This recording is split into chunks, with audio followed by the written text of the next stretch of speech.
پاکستان نے electro optical satellite EO3 کو کامیابی سے خلا میں بھیج دیا ہے۔ ISPR کے مطابق یہ سیٹلائٹ چین کے تیان سیٹلائٹ لانچ سینٹر سے لانچ کیا گیا اور یہ پاکستان کے خلائی پروگرام میں ایک اہم سنگ میل ہے۔ EO3 سیٹلائٹ مقامی طور پر تیار کیا گیا ہے جو شہری منصوبہ بندی، ترتیافات سے نمٹنے، غذائی تحفظ اور ماحولیاتی نگرانی کے لیے جدید تصویری ڈیٹا فراہم کرے گا۔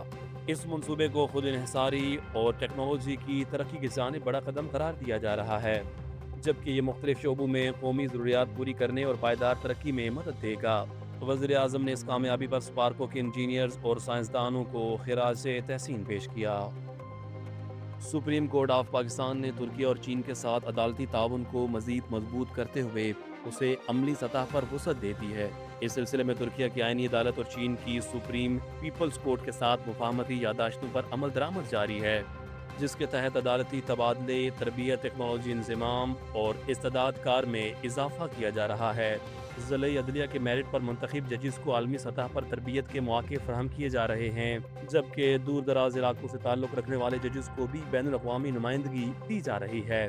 خواتین ججز کی شمولیت کو یقینی بنایا گیا ہے اور پاکستانی عدالتی وفود ترکیہ اور چین میں کانفرنسز اور تربیتی پروگرامز میں شرکت کر رہے ہیں۔ مزید برآں IT افسران کے وفود جدید ڈیجیٹل نظام اور مصنوعی ذہانت کے استعمال کا جائزہ لینے کے لیے دورے کریں گے۔ سپریم کورٹ کے مطابق یہ اقدامات نظام انصاف کو جدید اور عالمی معیار کے مطابق بنانے میں اہم کردار ادا کریں گے۔ صدر مملکت آصف علی زرداری 5 روزہ دورے پر چین روانہ ہو گئے۔ وہ لاہور ایئرپورٹ سے چین کے لیے روانہ ہوئے، جہاں گورنر پنجاب سردار سلیم حیدر خان نے انہیں الوداع کیا اور نیک تمناؤں کا اظہار کیا۔ اس دورے کے دوران دو طرفہ تعلقات اور اہم امور پر بات چیت متوقع ہے۔ شہر قائد میں پانی کی فراہمی بہتر بنانے کے لیے دیابیجی پمپ اسٹیشن پر اہم منصوبے پہ کام شروع کر دیا گیا ہے۔ سندھ حکومت اور عالمی بینک کے تعاون سے line number 5 quarter network سے منسلک کیا جا رہا ہے۔ منصوبے کے تحت جدید والز کی تنصیب بھی جاری ہے تاکہ نظام کو مزید مؤثر بنایا جا سکے۔ کام کے دوران دیابیجی 4 فیز K2 اور K3 سے پانی کی فراہمی عارضی طور پر معطل ہے۔ حکام کے مطابق دیگر پمپس اور ہب اسٹیشن سے پانی کی فراہمی معمول کے مطابق جاری ہے، جبکہ منصوبے کے بعد سپلائی میں بہتری متوقع ہے۔ وزیر اعظم شہباز شریف نے بلوچستان کے علاقے ڈھاڈر میں فتنۃ الہندوستان کے دہشت گردوں کا حملہ ناکام بنانے پر پولیس اور CTD کو خراج تحسین پیش کیا۔ انہوں نے کہا کہ بروقت کارروائی میں متعدد دہشت گردوں کو جہنم واصل کیا گیا، جبکہ اہلکاروں نے بہادری کی اعلیٰ مثال قائم کی۔ وزیر اعظم نے دہشت گردوں کا مقابلہ کرتے ہوئے شہید ہونے والے اہلکار کو خراج عقیدت پیش کیا اور ان کے درجات کی بلندی کے لیے دعا کی۔ انہوں نے شہید کے اہل خانہ کے لیے صبر و استقامت کی بھی دعا کی۔ متحدہ عرب امارات کے صدارتی مشیر انور گرگاس نے ایران کو اسٹریٹجک خطرہ قرار دیتے ہوئے کہا ہے کہ ایران کے ساتھ اعتماد کی بحالی میں بہت طویل وقت لگے گا۔ انہوں نے شانتی میں عالمی پالیسی کانفرنس سے خطاب کرتے ہوئے کہا کہ حالیہ مشرق وسطیٰ تنازع کے دوران ایران نے امارات کو بھی نشانہ بنایا۔ ان کے مطابق تقریباً 2800 میزائل اور ڈرون حملوں میں سے بڑی تعداد نے شہریوں اور انفراسٹرکچر کو متاثر کیا۔